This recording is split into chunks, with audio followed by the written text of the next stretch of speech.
बद्दल गैरसमज विरोधक पसरवतात।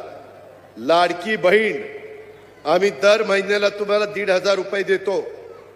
त्याच्यामध्ये मी राज्याचा अर्थमंत्री म्हणून सांगतो, तुमचे जे लाभार्थी माझ्या लाडक्या बहिणी त्या योजनेमध्ये बसतात त्यांना ही योजना कदापि आम्ही बंद करणार नाही। ती आमच्या लाडक्या बहिणींच्या करताय, तुम्हाला त्याच्यातनं मदत होते।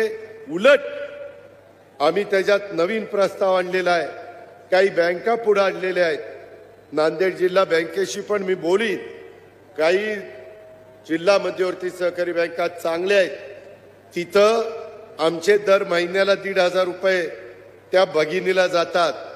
त्याच्याऐवजी त्या भगिनीला त्यांनी 30 ते 40 हजार रुपये द्यायचे आणि हप्ता ह्याच्यातनं त्यांचा जाईल। 40-50 हजार रुपयाचं भांडवल जर तिला झालं तर त्याच्यातनं ती माझी बहीण काही ना काही स्वतःचा व्यवसाय करू शकेल आणि त्याच्यातनं स्वतःचं कुटुंब ती उभं करू शकेल। हे होऊ शकतं।